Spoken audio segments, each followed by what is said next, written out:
ಈ ವಿಡಿಯೋದಲ್ಲಿ Donald Trump ಅವರು ನೋಡಿಕೊಂಡ್ರೆ ನಮ್ಮ ಇಂಡಿಯಾ ಮೇಲೆ ಅಡಿಷನಲ್ ಆಗಿ 25% ಟ್ಯಾರಿಫ್ನ ಇನ್ಕ್ರೀಸ್ ಮಾಡಿದ್ದಾರೆ. ಇದ್ರ ಬಗ್ಗೆ ಕಂಪ್ಲೀಟ್ ಆಗಿ ಮಾತಾಡ್ಕೊಳ್ಳೋಣ. ಮತ್ತೆ ಈ ತರ ಟ್ಯಾರಿಫ್ನ ಇನ್ಕ್ರೀಸ್ ಮಾಡಿರೋ ಕಾರಣದಿಂದ ಯಾವ್ಯಾವ ಕಂಪನೀಸ್ಗೆ ಎಫೆಕ್ಟ್ ಆಗುತ್ತೆ, ಕಮಿಂಗ್ ಟೈಮಲ್ಲಿ ನಮ್ಮ ಮಾರ್ಕೆಟ್ ಇಂದ ಯಾವ ತರ ರಿಯಾಕ್ಟ್ ಆಗುತ್ತೆ ಅಂತ ಪ್ರತಿಯೊಂದನ್ನು ಡೀಟೇಲ್ ಆಗಿ ಮಾತಾಡ್ಕೊಳ್ಳೋಣ. ಅದ್ರ ಜೊತೆಗೆ ಇನ್ನ ಸ್ವಲ್ಪ ಕಂಪನೀಸ್ ಎಲ್ಲ Q1 ರಿಸಲ್ಟ್ಸ್ ನ ಪೋಸ್ಟ್ ಮಾಡಿದ್ದಾರೆ. ಇದ್ರ ಬಗ್ಗೆ ಎಲ್ಲ ಮಾತಾಡ್ಕೊಂಡು ಇವತ್ತಿನ ಮಾರ್ಕೆಟ್ ನ್ಯೂಸ್ ನ ಎಂಡ್ ಮಾಡೋಣ. Hello friends, welcome to two brothers finance and good evening. ಇವತ್ತಿನ ಮಾರ್ಕೆಟ್ ಅಪ್ಡೇಟ್ಸ್ ಏನಂದ್ರೆ, ಸೆನ್ಸೆಕ್ಸ್ 79 ಪಾಯಿಂಟ್ಸ್ ಗೇನ್ ಆಗಿ 80,623 ಅಲ್ಲಿ ಕ್ಲೋಸ್ ಆಗಿದೆ. ನಿಫ್ಟಿ 21 ಪಾಯಿಂಟ್ಸ್ ಗೇನ್ ಆಗಿ 24,596 ಅಲ್ಲಿ ಕ್ಲೋಸ್ ಆಗಿದೆ. ಬ್ಯಾಂಕ್ ನಿಫ್ಟಿ 110 ಪಾಯಿಂಟ್ಸ್ ಗೇನ್ ಆಗಿ 55,521 ಅಲ್ಲಿ ಕ್ಲೋಸ್ ಆಗಿದೆ. ಫ್ರೆಂಡ್ಸ್, ಇವತ್ತು ನಮ್ಮ ಮಾರ್ಕೆಟ್ ನೋಡಿದ್ರಾ, ಓಪನಿಂಗ್ ಅಲ್ಲಿ ನೋಡ್ಕೊಂಡ್ರೆ ಪ್ರತಿಯೊಂದು ಇಂಡಿಸಿಸ್ನು ನೆಗೆಟಿವ್ ಅಲ್ಲೇ ಓಪನ್ ಆಯ್ತು. ಆದ್ರೆ ಕ್ಲೋಸಿಂಗ್ ಟೈಮ್ ಅಲ್ಲಿ ನೋಡ್ಕೊಂಡ್ರೆ ಪ್ರತಿಯೊಂದು ಇಂಡಿಸಿಸ್ನು ಪಾಸಿಟಿವ್ ಅಲ್ಲೇ ಕ್ಲೋಸ್ ಆಗಿದೆ. ಮತ್ತೆ ಇವತ್ತು ನಮ್ಮ ಮಾರ್ಕೆಟ್ ಯಾಕೆ ಈ ತರ ನೆಗೆಟಿವ್ ಆಗಿ ರಿಯಾಕ್ಟ್ ಆಗಿದೆ ಅಂತ ಇಷ್ಟೊತ್ತಿಗೆಲ್ಲ ಎಲ್ಲರಿಗೂ ಗೊತ್ತೇ ಇರುತ್ತೆ. ಆದ್ರೂ ಸಹ ನಾ ಇನ್ನೊಂದ್ಸಲ ಹೇಳ್ತಾ ಇದ್ದೀನಿ. ಇವಾಗ ನಿನ್ನೆ ಮಾರ್ಕೆಟ್ ನ್ಯೂಸ್ ಅಲ್ಲೇ ಮಾತಾಡ್ಕೊಂಡಿದ್ವಿ, ಓವರ್ ನೈಟ್ ಅಲ್ಲಿ ಡೊನಾಲ್ಡ್ ಟ್ರಂಪ್ ಅವರು ನಮ್ಮ ಇಂಡಿಯಾ ಮೇಲೆ ಟ್ಯಾರಿಫ್ ನ ಇನ್ಕ್ರೀಸ್ ಮಾಡೋ ಚಾನ್ಸಸ್ ತುಂಬಾನೇ ಜಾಸ್ತಿ ಇದೆ ಅಂತ ನಿನ್ನೆ ಮಾರ್ಕೆಟ್ ನ್ಯೂಸ್ ಅಲ್ಲೇ ಮಾತಾಡ್ಕೊಂಡಿದ್ವಿ. ಇವಾಗ ನಾನು ಎಕ್ಸ್ಪೆಕ್ಟ್ ಮಾಡಿರೋ ಪ್ರಕಾರ ನೋಡ್ಕೊಂಡ್ರೆ 30% ಅಥವಾ 40% ವರ್ಗು ಇಂಡಿಯಾ ಮೇಲೆ ಟ್ಯಾರಿಫ್ ಹಾಕೋ ಚಾನ್ಸಸ್ ಇದೆ ಅಂತ ಅನ್ಕೊಂಡಿದ್ದೆ. ಅದ್ರ ಪ್ರಕಾರನೇ ನಿನ್ನೆ ವಿಡಿಯೋ ತಮ್ನೆಲ್ಲೂ ಮೆನ್ಷನ್ ಮಾಡಿದ್ದೆ 30% ಅಥವಾ 40% ವರ್ಗೂ ಇರುತ್ತೆ ಅಂತ. ಆದ್ರೆ ಡೊನಾಲ್ಡ್ ಟ್ರಂಪ್ ಅವ್ರು ನೋಡ್ಕೊಂಡ್ರೆ ಈಗಾಗಲೇ 25% ಟ್ಯಾರಿಫ್ ಇದೆ ಅಲ್ಲ, ಅದ್ರ ಜೊತೆಗೆ ರಷ್ಯನ್ ಆಯಿಲ್ ಬೈ ಮಾಡ್ತಾ ಇರೋ ಕಾರಣದಿಂದ ಅಡಿಷನಲ್ ಆಗಿ 25% ಟ್ಯಾರಿಫ್ ಹಾಕಿದ್ದಾರೆ. ಓವರ್ ಆಲ್ ಇವಾಗ ಇಂಡಿಯಾ ಮೇಲೆನೆ 50% ಟ್ಯಾರಿಫ್ ಹಾಕಿದ್ದಾರೆ. ಇದೇ ಕಾರಣದಿಂದನೇ ಇವತ್ತು ನಮ್ಮ ಮಾರ್ಕೆಟ್ ಓಪನಿಂಗ್ ಅಲ್ಲಿ ನೋಡ್ಕೊಂಡ್ರೆ ತುಂಬಾನೇ ನೆಗೆಟಿವ್ ಆಗಿ ಓಪನ್ ಆಗಿದ್ದು. ಅದ್ರ ಜೊತೆಗೆ ನಮ್ಮ ಮಾರ್ಕೆಟ್ ಅಲ್ಲಿ ಸಹ ತುಂಬಾನೇ ಸೆಲ್ಲಿಂಗ್ ಪ್ರೆಷರ್ ಕ್ರಿಯೇಟ್ ಆಯ್ತು. ಅದರಿಂದ ನಿಫ್ಟಿ ನೋಡ್ಕೊಂಡ್ರೆ ಡೇ ಓಪನಿಂಗ್ ಇಂದ ನೋಡ್ಕೊಂಡ್ರೆ 200 ಪಾಯಿಂಟ್ಸ್ ಫಾಲ್ ಆಯ್ತು. ಸೆನ್ಸೆಕ್ಸ್ ಆದ್ರೆ ಡೇ ಓಪನಿಂಗ್ ಇಂದ 600 ಪಾಯಿಂಟ್ಸ್ ಫಾಲ್ ಆಗಿದೆ. ಮತ್ತೆ ಫ್ರೆಂಡ್ಸ್, ಇವಾಗ ನಮ್ಮ ಮಾರ್ಕೆಟ್ ಓಪನಿಂಗ್ ಅಲ್ಲಿ ನೋಡ್ಕೊಂಡ್ರೆ ನಿಫ್ಟಿ ಆಗಲಿ, ಸೆನ್ಸೆಕ್ಸ್ ಆಗಲಿ, ಬ್ಯಾಂಕ್ ನಿಫ್ಟಿ ಆಗಲಿ ಅಷ್ಟು ನೆಗೆಟಿವ್ ಆಗಿ ಏನು ಓಪನ್ ಆಗಲಿಲ್ಲ. ಆದ್ರೆ ಹೋಗ್ತಾ ಹೋಗ್ತಾ ನೋಡ್ಕೊಂಡ್ರೆ ಕಂಟಿನ್ಯೂಸ್ ಆಗಿ ಫಾಲ್ ಆಗ್ತಾನೆ ಹೋಯ್ತು. ಯಾಕಂದ್ರೆ FIS ಏನಾದ್ರು ನಮ್ಮ ಮಾರ್ಕೆಟ್ ಇಂದ ಮತ್ತೆ ಏನಾದ್ರು ಸೆಲ್ ಮಾಡಿರ್ಬೇಕು, ಅದರಿಂದನೇ ನಮ್ಮ ಮಾರ್ಕೆಟ್ ಎಬೋ 200 ಪಾಯಿಂಟ್ಸ್ ಏನೇ ಫಾಲ್ ಆಗಿದ್ದು. ಆದ್ರೆ ಅದೇ ಟೈಮಲ್ಲಿ DAS ಮತ್ತೆ ರಿಟೈಲರ್ಸ್ ನೋಡ್ಕೊಂಡ್ರೆ ನಮ್ಮ ಮಾರ್ಕೆಟ್ ನ ತುಂಬಾನೇ ಸಪೋರ್ಟ್ ಮಾಡಿರ್ಬೇಕು. ಅದರಿಂದ ಮಾರ್ಕೆಟ್ ಈ ತರ ಪಾಸಿಟಿವ್ ಆಗಿ ರಿಯಾಕ್ಟ್ ಆಗಿರೋದು. ಇವತ್ತು ಡೇ ಲೋಸ್ ಇಂದ ನೋಡ್ಕೊಂಡ್ರೆ ನಿಫ್ಟಿ 300 ಪಾಯಿಂಟ್ಸ್ ಪಾಸಿಟಿವ್ ಆಗಿ ರಿಯಾಕ್ಟ್ ಆಗಿದೆ. ಸೆನ್ಸೆಕ್ಸ್ ನೋಡ್ಕೊಂಡ್ರೆ ಡೇ ಲೋಸ್ ಇಂದ ನಿಯರ್ಲಿ 900 ಪಾಯಿಂಟ್ಸ್ ವರ್ಗು ರಿಕವರ್ ಆಗಿದೆ. ಫ್ರೆಂಡ್ಸ್, ಇವಾಗ ನಿನ್ನೆ ಮಾರ್ಕೆಟ್ ನ್ಯೂಸ್ ಅಲ್ಲೇ ನಾನು ಕ್ಲಿಯರ್ ಆಗಿ ಮೆನ್ಷನ್ ಮಾಡಿದ್ದೆ. ಫ್ರೆಂಡ್ಸ್, ಡೊನಾಲ್ಡ್ ಟ್ರಂಪ್ ಅವರು ನಮ್ಮ ಇಂಡಿಯಾ ಮೇಲೆ ಏನಾದರೂ ಟ್ಯಾರಿಫ್ ಹಾಕಿದ್ರೆ ನಮ್ಮ ಮಾರ್ಕೆಟ್ ಅಲ್ಲಿ ಸ್ವಲ್ಪ ಸೆಲ್ಲಿಂಗ್ ಪ್ರೆಷರ್ ಕ್ರಿಯೇಟ್ ಆಗೋ ಚಾನ್ಸಸ್ ತುಂಬಾನೇ ಜಾಸ್ತಿ ಇರುತ್ತೆ. ಆದ್ರೆ ಕಮಿಂಗ್ ಟೈಮಲ್ಲಿ ಮಾರ್ಕೆಟ್ ಇನ್ನ ತುಂಬಾನೇ ಪಾಸಿಟಿವ್ ಆಗಿ ಗ್ರೋ ಆಗೋ ಚಾನ್ಸಸ್ ಜಾಸ್ತಿ ಇದೆ. ಅದಕ್ಕೋಸ್ಕರ ಮಾರ್ಕೆಟ್ ಫಾಲ್ ಆದ್ರೂ ಯಾರೂ ಪ್ಯಾನಿಕ್ ಸೆಲ್ಲಿಂಗ್ ಮಾಡಬೇಡಿ ಅಂತ ನಿನ್ನೆ ಮಾರ್ಕೆಟ್ ನ್ಯೂಸ್ ಅಲ್ಲೇ ಮೆನ್ಷನ್ ಮಾಡಿದ್ದೆ. ಫ್ರೆಂಡ್ಸ್, ಇವಾಗ ನಿಮ್ಮ ಒಪಿನಿಯನ್ ನ ಕಮೆಂಟ್ ಸೆಕ್ಷನ್ ಅಲ್ಲಿ ಕಮೆಂಟ್ ಮಾಡಿ. ಇವತ್ತು ನಮ್ಮ ಮಾರ್ಕೆಟ್ ತುಂಬಾನೇ ಫಾಲ್ ಆಗೋಗ್ತಾ ಇದೆ ಅಂತ ಏನಾದ್ರು ಪ್ರಾಫಿಟ್ ಬುಕಿಂಗ್ ಮಾಡಿದ್ರಾ, ಅಥವಾ ಮಾರ್ಕೆಟ್ ಫಾಲ್ ಆಗಿದೆ ಬೆಸ್ಟ್ ಆಪರ್ಚುನಿಟಿ ಅಂತ ನಮ್ಮ ಮಾರ್ಕೆಟ್ ಅಲ್ಲಿ ಅಡಿಷನಲ್ ಆಗಿ ಇನ್ವೆಸ್ಟ್ ಮಾಡಿದಿರಾ? ಹಾಗಾದ್ರೆ ಒಂದ್ಸಲ ಕಮೆಂಟ್ ಸೆಕ್ಷನ್ ಅಲ್ಲಿ ಕಮೆಂಟ್ ಮಾಡಿ. ನೆಕ್ಸ್ಟ್ ಅದಾದ್ಮೇಲೆ ಫ್ರೆಂಡ್ಸ್, ಇವಾಗ ಇಂಡಿಯಾ ಮೇಲೆ ನೋಡ್ಕೊಂಡ್ರೆ 50% ಟ್ಯಾರಿಫ್ ಅಂದೆ ಅಲ್ಲ, ಇದೆಲ್ಲ ಯಾವಾಗಿಂದ ಶುರು ಆಗುತ್ತೆ ಅಂತ ನೋಡ್ಕೊಂಡ್ರೆ ಇವಾಗ ಒಂದ್ಸಲ ಈ ಇಮೇಜ್ ನೋಡಿ. ಇದರಲ್ಲಿ ಪ್ರತಿಯೊಂದನ್ನು ಕ್ಲಿಯರ್ ಆಗಿ ಕೊಟ್ಟಿದ್ದಾರೆ. ಇದ್ರಲ್ಲಿ ನೋಡ್ಕೊಂಡ್ರೆ ಇವಾಗ 25% ಟ್ಯಾರಿಫ್ ಏನಿದೆ, ಈ ರೆಸಿಪ್ರೋಕಲ್ ಟ್ಯಾರಿಫ್ ಏನಿದೆ, ಇದು ನಿನ್ನೆಯಿಂದನೇ ಶುರು ಆಗೋಗಿದೆ. ಇವಾಗಿಂದ ಯಾವುದೇ ಒಂದು ಪ್ರಾಡಕ್ಟ್ ಇಂಡಿಯಾದಲ್ಲಿ ಮ್ಯಾನುಫ್ಯಾಕ್ಚರ್ ಮಾಡಿ ಅದು US ಎಕ್ಸ್ಪೋರ್ಟ್ ಮಾಡ್ತಾ ಇದೀವಿ ಅಂದ್ರೆ ಆ ಪ್ರತಿ ಪ್ರಾಡಕ್ಟ್ ಮೇಲೂ 25% ಟ್ಯಾರಿಫ್ ಅನ್ನೋದನ್ನ US ಗೌರ್ಮೆಂಟ್ ಕಲೆಕ್ಟ್ ಮಾಡುತ್ತೆ. ಇವಾಗ ಅಡಿಷನಲ್ ಆಗಿ 25% ಟ್ಯಾರಿಫ್ ಹಾಕಿದಿರಲ್ಲ, ಇದು ಯಾವಾಗಿಂದ ಶುರು ಆಗುತ್ತೆ ಅಂತ ನೋಡ್ಕೊಂಡ್ರೆ ಆಗಸ್ಟ್ 27 ಇಂದ ಈ ಟ್ಯಾರಿಫ್ ಶುರು ಆಗುತ್ತೆ. ಫ್ರೆಂಡ್ಸ್, ಇವಾಗ ಒಂದ್ಸಲ ಈ ಇಮೇಜ್ ನ ನೋಡಿ. ನಾವು ಪ್ರತಿ ವರ್ಷ ಇಂಡಿಯಾದಿಂದ US ಎಷ್ಟು ಎಕ್ಸ್ಪೋರ್ಟ್ ಮಾಡ್ತಾ ಇದೀವಿ ಅಂತ ಕ್ಲಿಯರ್ ಆಗಿ ಗೊತ್ತಾಗುತ್ತೆ. ಅದೇ ತರ US ಇಂದ ನಾವು ಎಷ್ಟು ಇಂಪೋರ್ಟ್ ಮಾಡ್ಕೊತಾ ಇದೀವಿ ಅಂತ ಸಮೇತ ಇಲ್ಲೇ ಕ್ಲಿಯರ್ ಆಗಿ ಗೊತ್ತಾಗುತ್ತೆ. ನಾವು ಇಂಡಿಯಾದಿಂದ $86 ಬಿಲಿಯನ್ ವರ್ತ್ ಆಫ್ ಪ್ರಾಡಕ್ಟ್ಸ್ ನ ಪ್ರತಿ ವರ್ಷ ಎಕ್ಸ್ಪೋರ್ಟ್ ಮಾಡ್ತಾ ಇದೀವಿ. ಮತ್ತೆ US ಇಂದ ನಾವು ಎಷ್ಟು ಇಂಪೋರ್ಟ್ ಮಾಡ್ಕೊತಾ ಇದೀವಿ ಅಂತ ನೋಡ್ಕೊಂಡ್ರೆ $45 ಬಿಲಿಯನ್ ವರ್ತ್ ಆಫ್ ಪ್ರಾಡಕ್ಟ್ಸ್ ನ ನಾವು ಇಂಪೋರ್ಟ್ ಮಾಡ್ಕೊತಾ ಇದೀವಿ. ಅದರಿಂದ ನಾವು ಏನೇನ್ ಪ್ರಾಡಕ್ಟ್ಸ್ ನ ಎಕ್ಸ್ಪೋರ್ಟ್ ಮಾಡ್ತೀವೋ ಅದೆಲ್ಲ ಅಲ್ಲಿ ತುಂಬಾನೇ ಹೈ ಪ್ರೈಸ್ ಆಗುತ್ತೆ. ಅದರಿಂದ ನಮ್ಮ ಎಕ್ಸ್ಪೋರ್ಟರ್ಸ್ಗೆ ಅದು ತುಂಬಾನೇ ನೆಗೆಟಿವ್ ಆಗುತ್ತೆ. ಇವಾಗ ಫ್ರೆಂಡ್ಸ್, ಒಂದ್ಸಲ ಈ ಇಮೇಜ್ ನ ನೋಡಿ. ನಾವು ಇಂಡಿಯಾದಿಂದ ಯಾವ್ಯಾವ ಪ್ರಾಡಕ್ಟ್ಸ್ ನ ಎಷ್ಟೆಷ್ಟು ಎಕ್ಸ್ಪೋರ್ಟ್ ಮಾಡ್ತಾ ಇದೀವಿ ಅಂತ ಇಲ್ಲಿ ಕ್ಲಿಯರ್ ಆಗಿ ಗೊತ್ತಾಗುತ್ತೆ. ಇವಾಗ ಈ ಟ್ಯಾರಿಫ್ ಇಂದ ಯಾವ್ಯಾವ ಸೆಕ್ಟರ್ಸ್ಗೆ ಎಫೆಕ್ಟ್ ಆಗುತ್ತೆ ಅಂತ ಕ್ಲಿಯರ್ ಆಗಿ ಕೊಟ್ಟಿದ್ದಾರೆ. ಇದ್ರಲ್ಲಿ ಮೊದಲನೇದಾಗಿ ಪೆಟ್ರೋಲಿಯಂ ಪ್ರಾಡಕ್ಟ್ಸ್. ಇದ್ರಲ್ಲಿ ನೋಡ್ಕೊಂಡ್ರೆ OMCs. ಈ OMCs ಯಾರಿದ್ದಾರೆ, ಭಾರತ್ ಪೆಟ್ರೋಲಿಯಂ ಆಗಲಿ, ಹಿಂದೂಸ್ತಾನ್ ಪೆಟ್ರೋಲಿಯಂ ಆಗಲಿ, ಮತ್ತೆ ಇಂಡಿಯನ್ ಆಯಿಲ್ ಆಗಲಿ, ಈ ಕಂಪನೀಸ್ಗೆಲ್ಲ ಇದು ತುಂಬಾನೇ ನೆಗೆಟಿವ್ ಆಗುತ್ತೆ. ಮತ್ತೆ ONGC, ರಿಲಯನ್ಸ್ ಇಂಡಸ್ಟ್ರೀಸ್ ಇದೆ. ಅದಾದ್ಮೇಲೆ ಕೆಮಿಕಲ್ ಸೆಕ್ಟರ್ ಅಲ್ಲಿ ನೋಡ್ಕೊಂಡ್ರೆ ಆರ್ತಿ ಇಂಡಸ್ಟ್ರೀಸ್, ದೀಪಕ್ ನೈಟ್ರೇಟ್, SRF, ಈ ತರ ಇನ್ನ ತುಂಬಾನೇ ಕಂಪನೀಸ್ ಇದಾವೆ. ಮತ್ತೆ ಫಾರ್ಮಾ ರಿಲೇಟೆಡ್ ಆಗಿ ನೋಡ್ಕೊಂಡ್ರು ಅಷ್ಟೇ Aurobindo pharma, Divi's lab, Zydus life science, ಈ ತರ ಇನ್ನ ತುಂಬಾನೇ ಕಂಪನೀಸ್ ಇದಾವೆ. ಇವಾಗ ಟೆಕ್ಸ್ಟೈಲ್ ಇಂಡಸ್ಟ್ರೀಸ್, ಈ ಟೆಕ್ಸ್ಟೈಲ್ ಇಂಡಸ್ಟ್ರೀಸ್ಗಂತೂ ಇದು ತುಂಬಾನೇ ಡಿಸ್ಅಡ್ವಾಂಟೇಜ್ ಆಗುತ್ತೆ.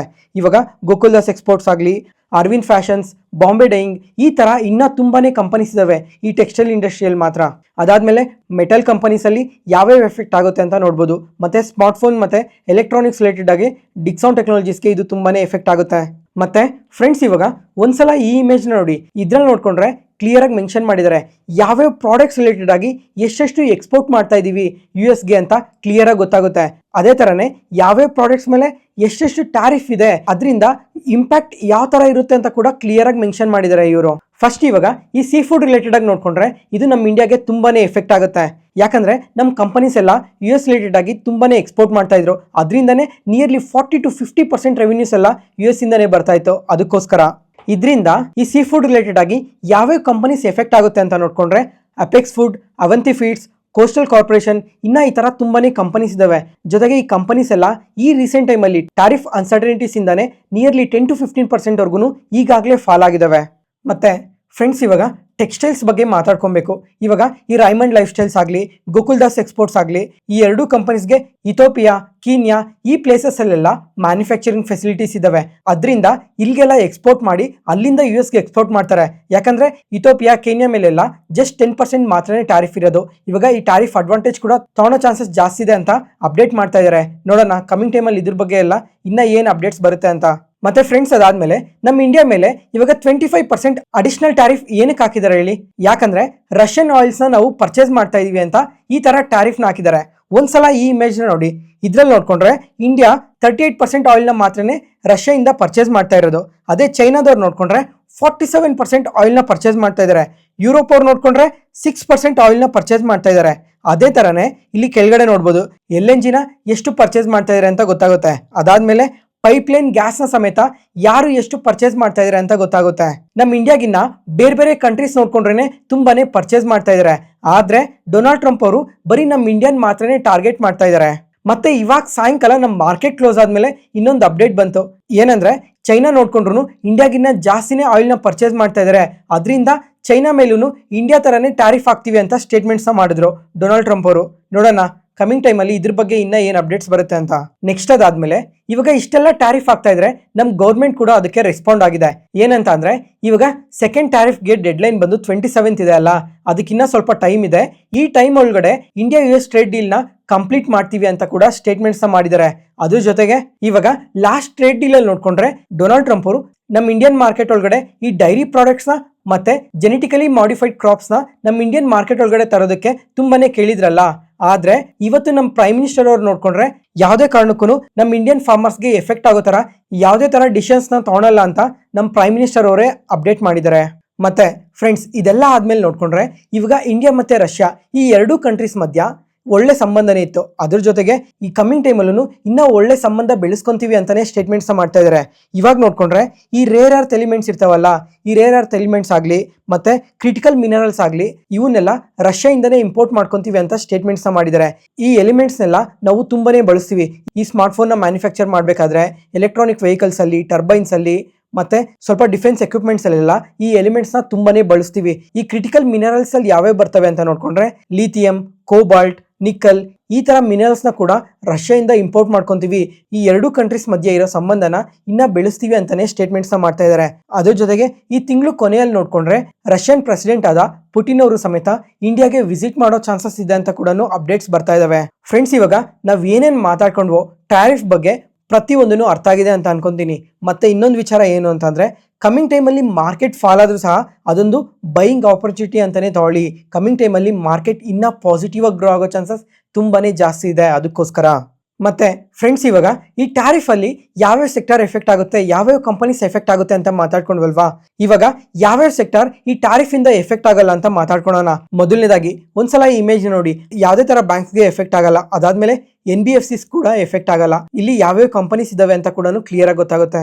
ಮತ್ತೆ ಇನ್ಶೂರೆನ್ಸ್ ಕಂಪನೀಸ್ ಇದಾವೆ, ಸಿಮೆಂಟ್ ಕಂಪನೀಸ್ ಇದಾವೆ, ಕನ್ಸಂಪ್ಷನ್ ಇದೆ, ಹಾಸ್ಪಿಟಾಲಿಟಿಯಲ್ಲಿ 3 ಕಂಪನೀಸ್ ಇದಾವೆ, ಮತ್ತೆ ರಿಯಲ್ ಎಸ್ಟೇಟ್ ಅಲ್ಲಿ ನೋಡ್ಕೊಂಡ್ರೆ 4 ಕಂಪನೀಸ್ ಇದಾವೆ, ಮತ್ತೆ ಟೆಲಿಕಾಮ್ ಅಲ್ಲಿ 3 ಇದಾವೆ, ಪವರ್ ಆಗ್ಲಿ, ಆಟೋ ಆಗ್ಲಿ, ಮತ್ತೆ ಟ್ರಾವೆಲ್ ಅಂಡ್ ಟೂರಿಸಂ ಇಷ್ಟು ಸೆಕ್ಟರ್ಸ್ ಅಲ್ಲಿ ಈ ಕಂಪನೀಸ್ಗೆ ಮಾತ್ರ ಈ ಟ್ಯಾರಿಫ್ ಇಂದ ಯಾವುದೇ ತರ ಎಫೆಕ್ಟ್ ಇಲ್ಲ.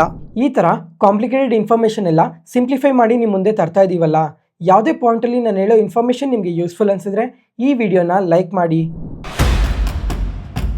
Next market key updates. First ಇವಾಗ ಟ್ರೆಂಟ್ ಬಗ್ಗೆ ಮಾತಾಡ್ಕೊಳ್ಳೋಣ. ಈ ಕಂಪನಿ ನೋಡ್ಕೊಂಡ್ರೆ ನೆನೆ ನಮ್ಮ ಮಾರ್ಕೆಟ್ ಕ್ಲೋಸ್ ಆದಮೇಲೆ Q1 ರಿಸಲ್ಟ್ಸ್ನ ಪೋಸ್ಟ್ ಮಾಡಿದ್ದಾರೆ.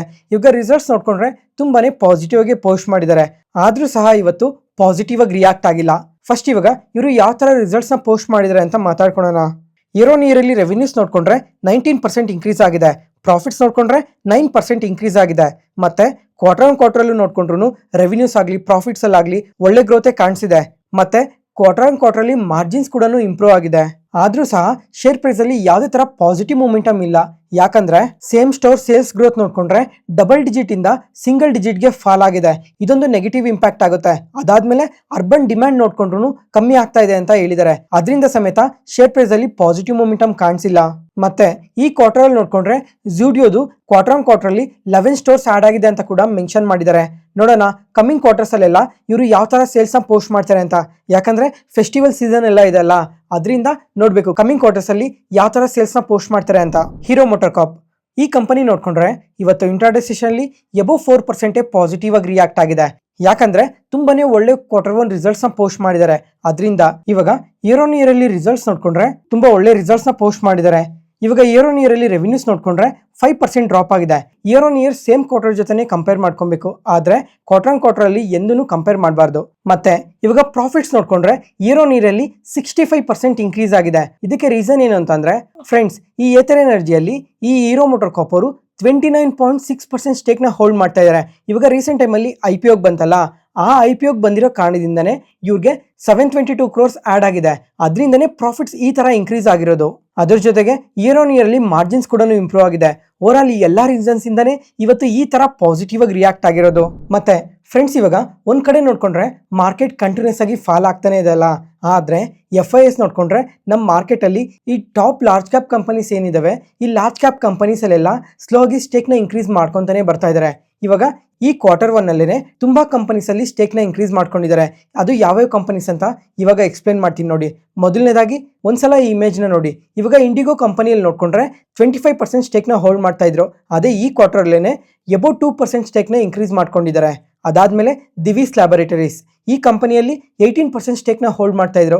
ಇವಾಗ 19.7% ಗೆ ಇನ್ಕ್ರೀಸ್ ಮಾಡ್ಕೊಂಡಿದ್ದಾರೆ. ಅಂದ್ರೆ ಇದೇ ಕ್ವಾರ್ಟರ್ ಅಲ್ಲೇನೆ 1.7% ಇನ್ಕ್ರೀಸ್ ಮಾಡ್ಕೊಂಡಿದ್ದಾರೆ. ಮತ್ತೆ ಫ್ರೆಂಡ್ಸ್, ಈ Q1 ಅಲ್ಲಿ ಏನಕ್ಕೆ ಈ ತರ ಸ್ಟೇಕ್ ನ ಇನ್ಕ್ರೀಸ್ ಮಾಡ್ಕೊಂಡಿರ್ಬೇಕು ಅಂತ ನನ್ನ ಅನಾಲಿಸಿಸ್ ನ ಶೇರ್ ಮಾಡ್ತೀನಿ ನೋಡಿ. ಇವಾಗ ಈ ಕಂಪನಿ ನೋಡ್ಕೊಂಡ್ರೆ ನಿನ್ನೆ Q1 ರಿಸಲ್ಟ್ಸ್ ನ ಪೋಸ್ಟ್ ಮಾಡಿದೆ. ಆ ರಿಸಲ್ಟ್ಸ್ ನೋಡ್ಕೊಂಡ್ರೆ ಸ್ವಲ್ಪ ಎಸ್ಟಿಮೇಟೆಡ್ ಗಿನ್ನ ವೀಕ್ ರಿಸಲ್ಟ್ಸ್ ನ ಪೋಸ್ಟ್ ಮಾಡಿದೆ. ಆದ್ರೆ ಓವರ್ ಆಲ್ ರಿಸಲ್ಟ್ಸ್ ನೋಡ್ಕೊಂಡ್ರೆ ತುಂಬಾನೇ ಪಾಸಿಟಿವ್ ಆಗಿದೆ. ಫಸ್ಟ್ ಇವಾಗ ರಿಸಲ್ಟ್ಸ್ ಬಗ್ಗೆ ಮಾತಾಡ್ಕೊಳ್ಳೋಣ. ಇಯರ್ ಆನ್ ಇಯರ್ ಅಲ್ಲಿ ರೆವಿನ್ಯೂಸ್ ನೋಡ್ಕೊಂಡ್ರೆ 14% ಇನ್ಕ್ರೀಸ್ ಆಗಿದೆ.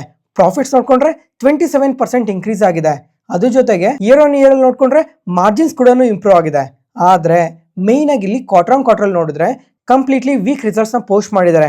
ಕ್ವಾರ್ಟರ್ ಅಲ್ಲಿ ರೆವಿನ್ಯೂಸ್ ಡ್ರಾಪ್ ಆಗಿದೆ, ಪ್ರಾಫಿಟ್ಸ್ ಡ್ರಾಪ್ ಆಗಿದೆ, ಅದ್ರ ಜೊತೆಗೆ ಮಾರ್ಜಿನ್ಸ್ ಕೂಡ ಡ್ರಾಪ್ ಆಗಿದೆ. ಅದಕ್ಕೋಸ್ಕರ ಅನಲಿಸ್ಟ್ ಏನ್ ಹೇಳ್ತಾ ಇದಾರೆ ಅಂದ್ರೆ ಇವಾಗ ಪ್ರತಿ ಕ್ವಾರ್ಟರ್ಲ್ಲೂ ಈ ಕಂಪನಿ ನೋಡ್ಕೊಂಡ್ರೆ ತುಂಬಾನೇ ಪಾಸಿಟಿವ್ ರಿಸಲ್ಟ್ಸ್ ನ ಪೋಸ್ಟ್ ಮಾಡ್ತಾ ಇದ್ರು. ಜಸ್ಟ್ ಪಾಸಿಟಿವ್ ರಿಸಲ್ಟ್ಸ್ ಮಾತ್ರನೇ ಅಲ್ಲ, ಎಕ್ಸ್ಟ್ರಾರ್ಡನರಿ ರಿಸಲ್ಟ್ಸ್ ನ ಪೋಸ್ಟ್ ಮಾಡ್ತಾ ಇದ್ರು. ಆದ್ರೆ ಈ ಕ್ವಾರ್ಟರ್ ಅಲ್ಲಿ ನೋಡ್ಕೊಂಡ್ರೆ ಕಂಪ್ಲೀಟ್ಲಿ ವೀಕ್ ರಿಸಲ್ಟ್ಸ್ ನ ಪೋಸ್ಟ್ ಮಾಡಿದ್ದಾರೆ.